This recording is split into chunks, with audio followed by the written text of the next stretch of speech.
ஆண்டவராகிய இயேசு கிறிஸ்துவின் நாமத்தினாலே உங்கள் யாவருக்கும் எங்களுடைய வாழ்த்துதலையும் அன்பையும் தெரிவித்துக் கொள்கிறோம். மறுபடியுமாக இப்பகுதியில் உங்களை சந்திப்பதில் மிக்க மகிழ்ச்சி. இப்பொழுது சோசன் ஜெனரேஷன் அசம்பிளியின் போதகர் ரெவரண்ட் டாக்டர் விக்டர் விமல் அவர்கள் கர்த்தருடைய செய்தியை அளிப்பார்கள். கேட்டு பயனடைவீர்களாக.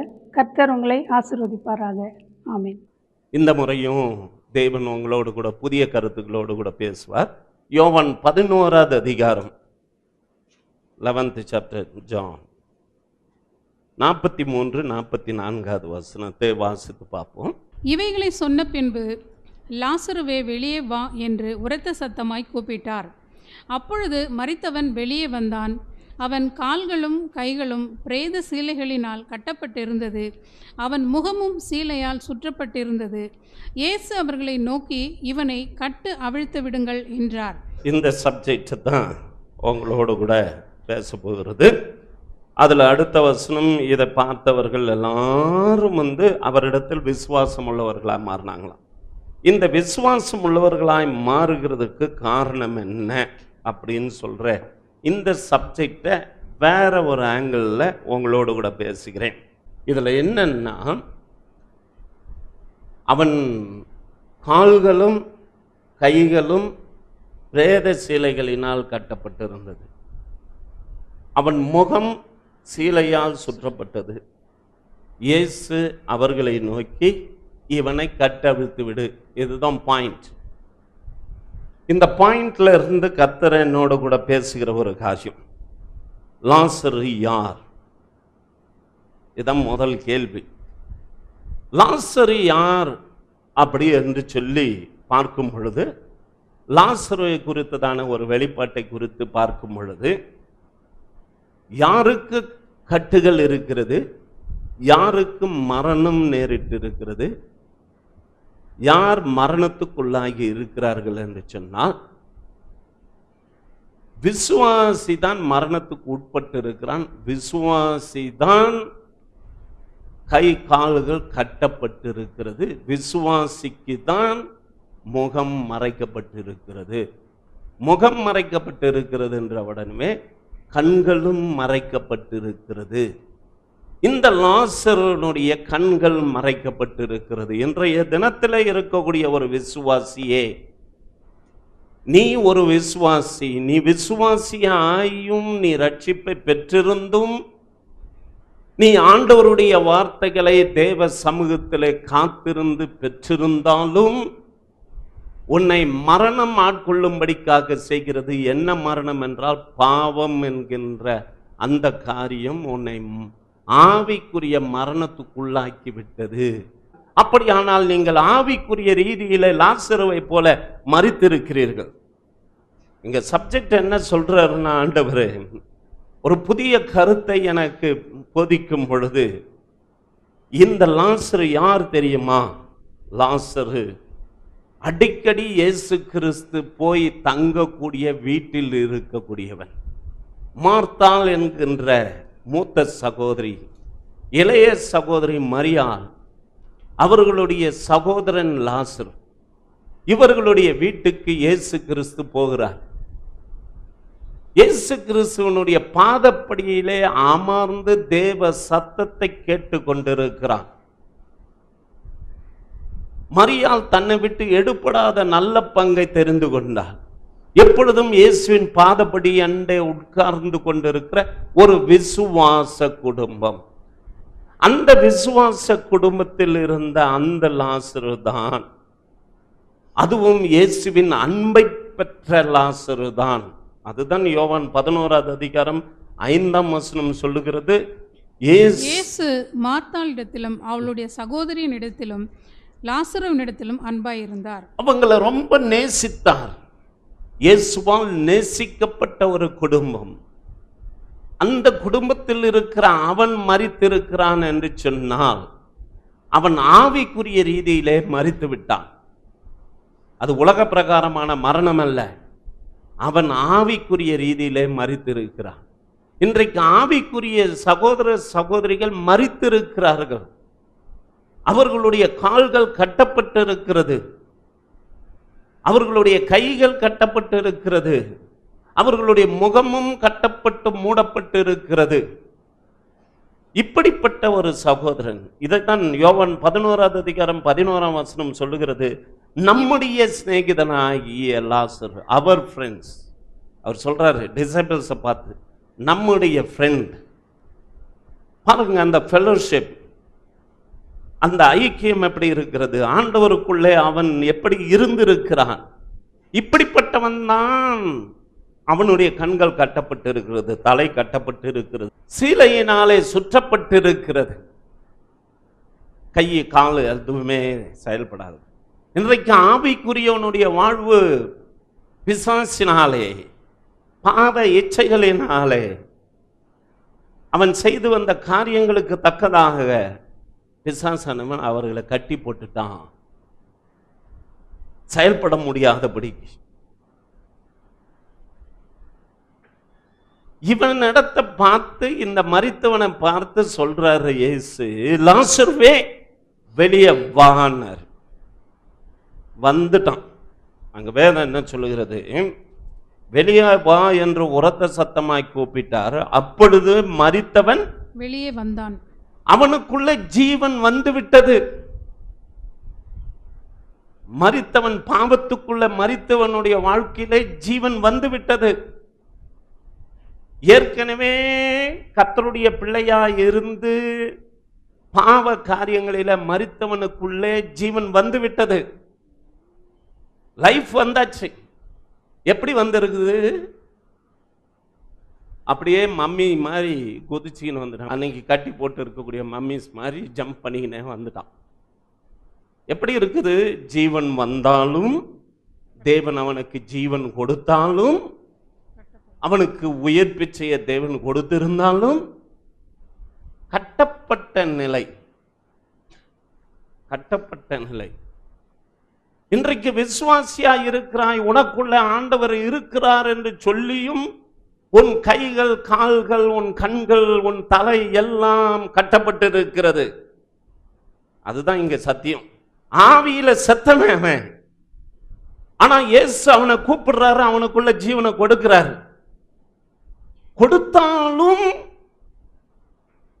வந்திருக்கிறான், சத்த பணமா தான் வந்து நின்னுகிறான். சொல்லுவோம் நடைப்பணம்னு. நடைப்பணமா தான் வந்திருக்கிறோம். No action, no deliverance. அவனுக்குள்ள எந்த விதமான டெலிவரன்ஸும் இல்லை. But he got life. அவனுக்குள்ளே ஜீவன் வந்து விட்டது. What is the use? ரட்சிப்பை பெற்றென்ற ஆண்டவர் எனக்குள்ள வந்தார் என்ற வாட் இஸ் தி யூஸ்? கட்டப்பட்டு இருக்கிற நிலையில இருக்கிறியா? உன்னை மறுபடியும் பாவக்கயிறு கட்டிட்டு தானே இருக்குது. மரண கட்டுகள் உன்னை சூழ்ந்து கொண்டு தானே இருக்கிறது. பாவம் என்கின்ற அந்த கட்டு உன்னை சுத்தி கொண்டு தான் இருக்கிறது. உன்னை வேற விதமா பிசாசு கட்டி இருக்கிறானே. இயேசுவின் பாதப்படியில படிச்ச, எஸ். சபைக்கு வந்து இருக்கிற, எஸ். வசனங்களை கேட்டு இருக்கிற, எஸ். தேவ சமூகத்தில் ஜெபிச்சிருக்கிற, எஸ். நீ சிநேகிதன் என்ற பேர் பெற்றிருக்கிறாய், எஸ். ஆண்டவருடைய அன்பு உனக்கு கிடைத்திருக்கிறது, எஸ். எல்லாம் எஸ். இயேசுவின் ஜீவன் இருக்குதா? அதுவும் இருக்குது, எஸ். ஆனா சூழ்நிலைகள் எப்படி இருக்கு? செத்தவன், செத்த உன்னை ஆண்டவர் புதுப்பிக்கிறார். புதுப்பிக்கும் பொழுது ஜீவன் வந்தாலும் கூட உன்னுடைய பழைய சுவாபத்தின் நிமித்தமாக கட்டப்பட்ட கட்டு அப்படியே தான் இருக்கு. இதுதான் சப்ஜெக்ட். வேதம் சொல்லுகிறது, நீ எழுந்திருந்தாலும் பிரோஜனம் இல்லையே. லாசருவே வெளியே வா என்று சொன்ன உடனே செத்தவனுடைய வாழ்க்கையில ஒரு ஜீவன் வந்தாச்சு. எந்திரிச்சு வந்துட்டான். எப்படி வந்தான்? இந்த மம்மிஸ் மாதிரி ஜம்ப் பண்ணி அப்படியே வந்து நின்றுட்டான். ஏன்னா ஆண்டவருடைய வார்த்தைக்கு கீழ்ப்படுகிற எண்ணம் அவனுக்குள்ள இருக்குது. ஏன்னா அவன் ரட்சிப்பை பெற்றவன், ஒரு விசுவாசி. இயேசுனுடைய அன்பை ருசி பார்த்தவன். இயேசு சத்தம் கேட்ட உடனே வந்துட்டான். ஆனா கட்டுகள் இன்னும் தளரல. இதான் நிலைமை. வேதம் என்ன சொல்லுகிறது அந்த கட்டுகளை பற்றி? கொலோசியர் 2வது அதிகாரம் 12-13 வசனத்தை வாசித்து பார்த்தீங்கன்னா உங்களுக்கு விளக்கம் தெரியும். என்ன? ஞான ஸ்நானத்துக்குள்ளே, ஞான ஸ்நானத்தினாலே அவரோடு கூட அடக்கம் பண்ணப்பட்டவர்களாகவும்.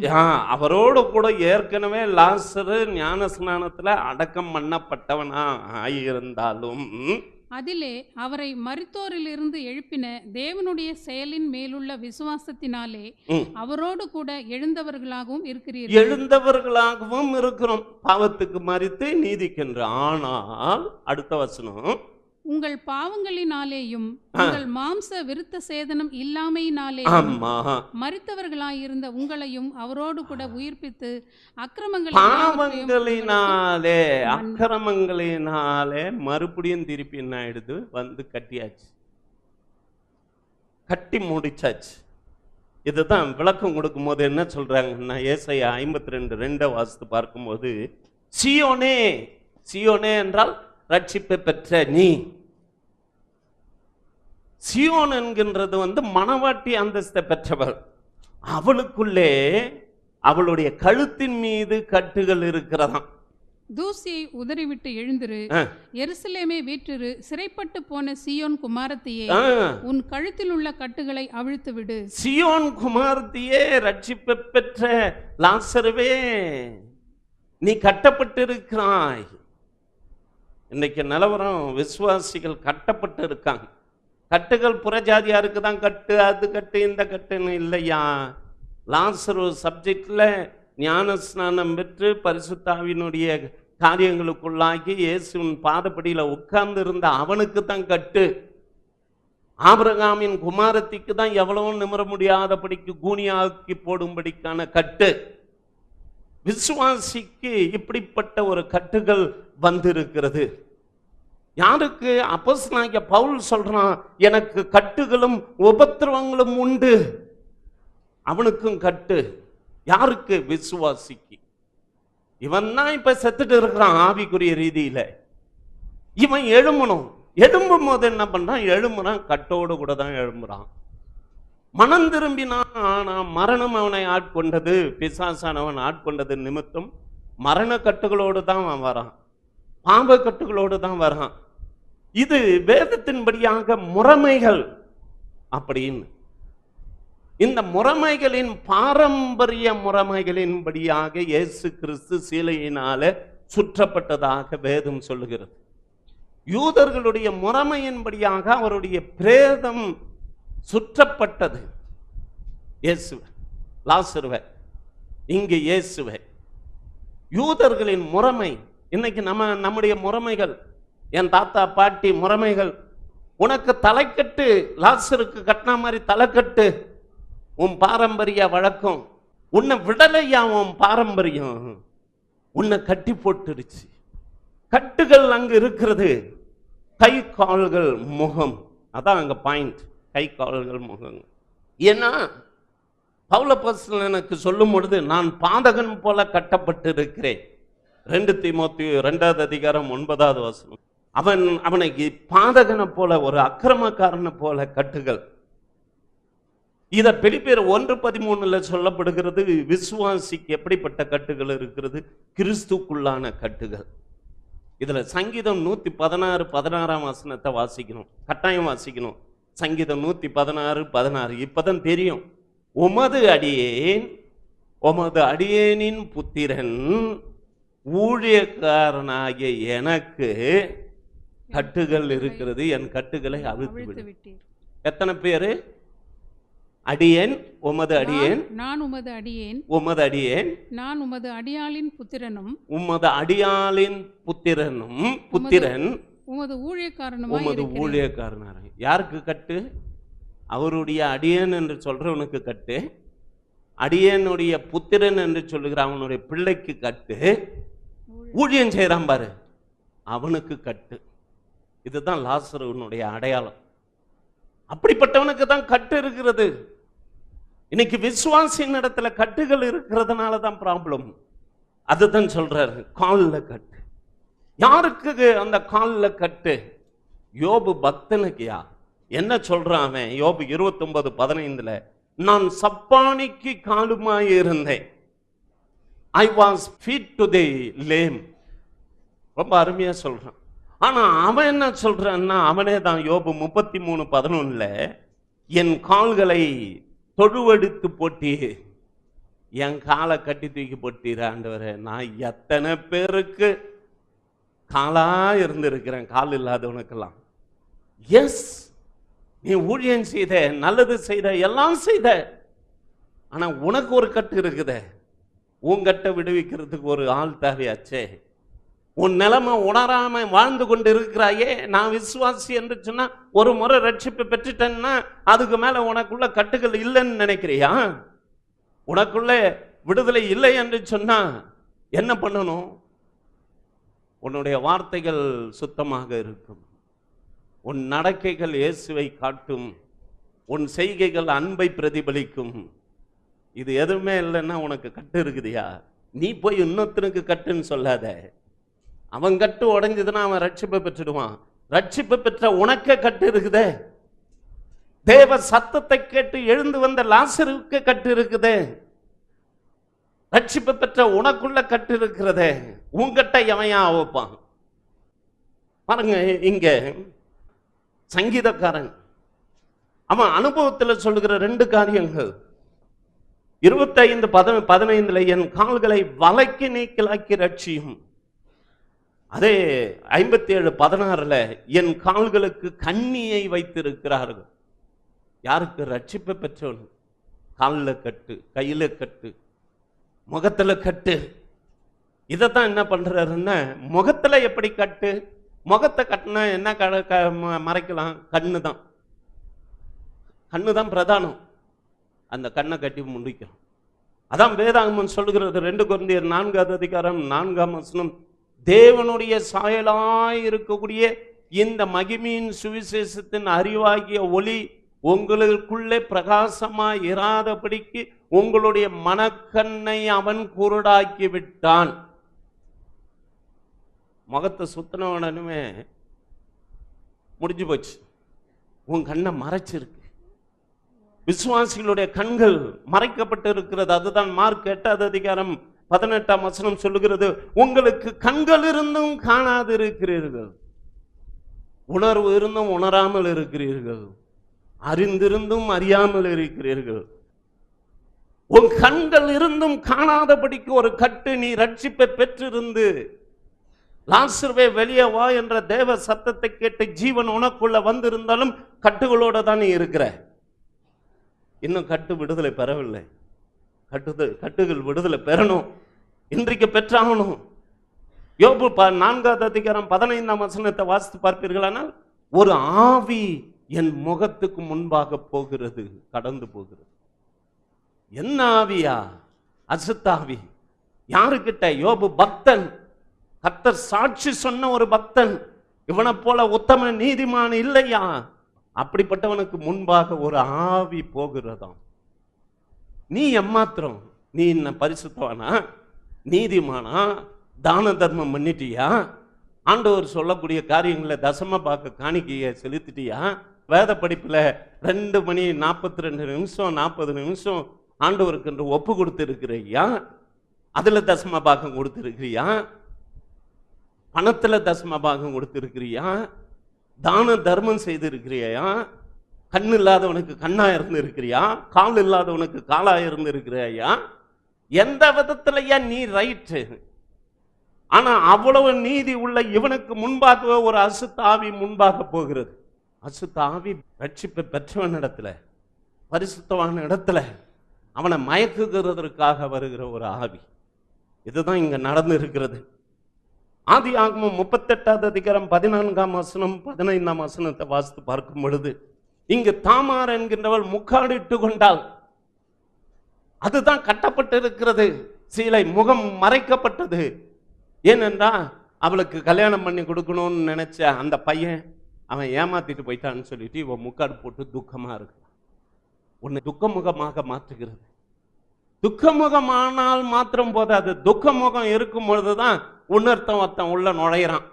மாமனாரே நுழைஞ்சிருக்கிறான். அங்க யூதா 15 என்ன சொல்லுகிறது என்று பாருங்க. அங்க யூதா அவளை கண்டு அவள் தன் முகத்தை மூடி இருந்தபடியால் அவள் ஒரு வேசி என்று நினைத்து. தப்பே நடந்து போச்சுங்க.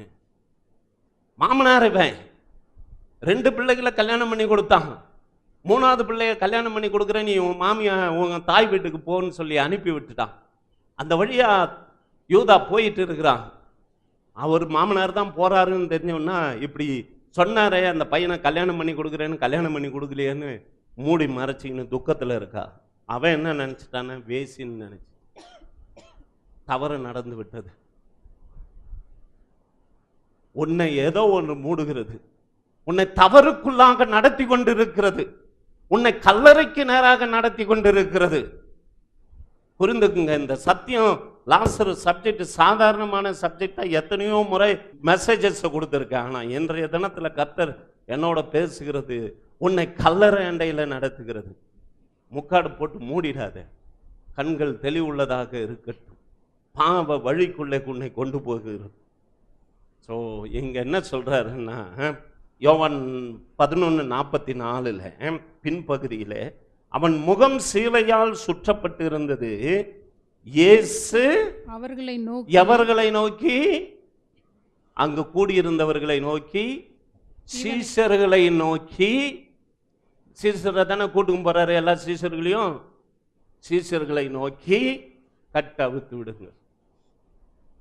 ரட்சிப்பின் அனுபவத்தில் இருக்கக்கூடிய ஒரு விசுவாசிக்கு கட்டு என்று இருக்குமானால், அந்த கட்டுகளை அவிழ்க்கக்கூடியவர்கள் ஒன்லி டிசைபிள்ஸ். உனக்கு தேவை ஃபெலோஷிப், உனக்கு தேவை சபையின் ஊழியக்காரர்கள். சபையின் ஊழியக்காரன் தான் கட்ட அவுக்க முடியும். ஆண்டவர் டெபியூட் பண்ண டிசைபிள்ஸ் கிட்ட சொல்றாரு, அவன் கட்டுகளை அவிழ்த்து விடு. அப்போ ரட்சிப்பின் அனுபவத்தை பெற்றிருந்தாலும்,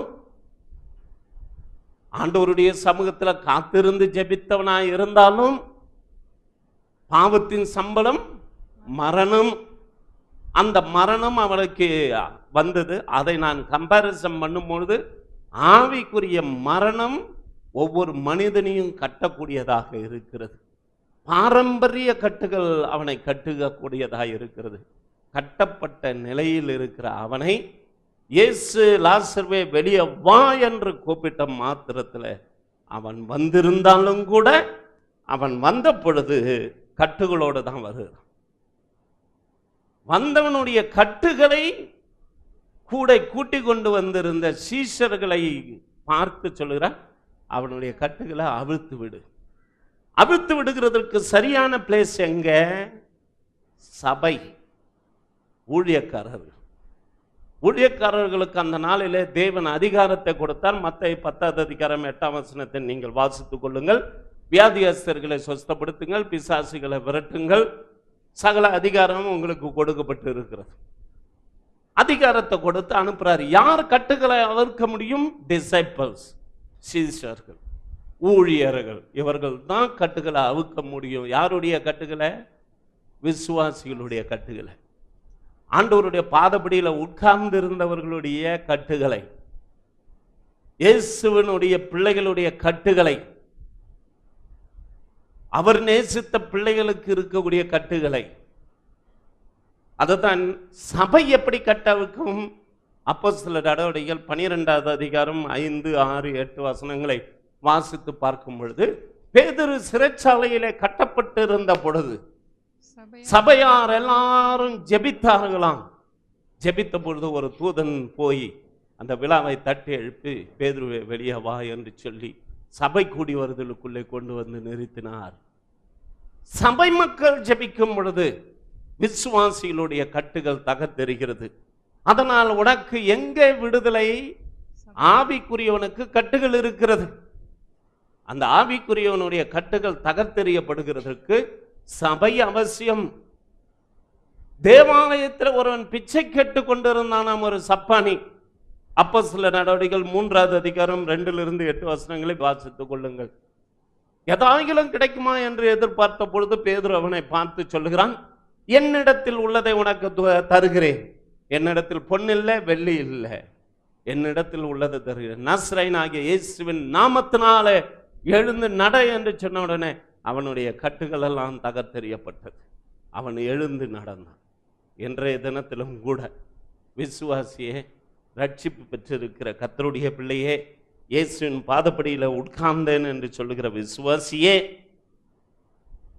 சீஷன் என்று சொல்லுகிற விசுவாசியே, உன் குடும்பத்தை நேசிக்கிறதாக நீ நினைத்து கொண்டிருக்கிறாய் விசுவாசியே, உனக்கு கட்டுகள் இருக்கிறது. ரட்சிப்பை பெற்றவனிடத்துல தான் கட்டுகள் இருக்கிறது. அவனுக்குள் ஜீவன் வந்து விட்டாலும் கூட கட்டுகள் இருக்கிறது. இயேசு வா என்று சொன்ன உடனே அவன் கீழ்ப்படிந்து வந்தான். அவனுக்குள்ள ஜீவன் வந்து விட்டது. வந்து விட்ட பிறகுதான் மூச்சு மூட்டது. கட்டுகள் அவிழ்க்கப்பட வேணும். உங்களுடைய கட்டுகளை அவிழ்க்கிறதுக்கு உங்களை பேர் சொல்லி அழைத்த உடனே நீ கட்டோட தான் வரணும். உன் கட்டுகளை சபையில தான் அவிழ்க்க முடியும்.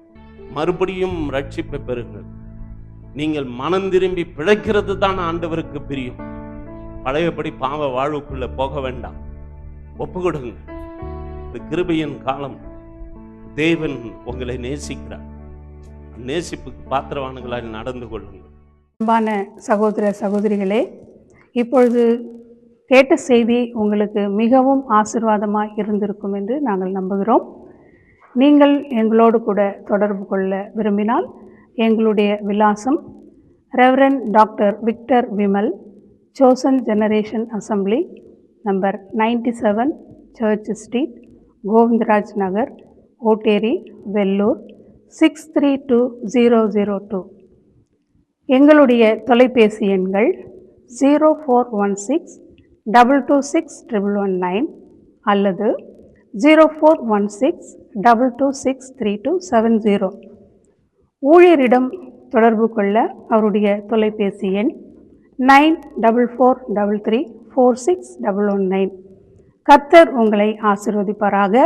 மீண்டும் அடுத்த வாரம் இதே நேரத்தில் உங்களை சந்திக்கும் வரை ஆண்டவராகிய இயேசு கிறிஸ்துவினுடைய கிருபையும் சமாதானமும் உங்களோடு கூட இருப்பதாக. ஆமென்.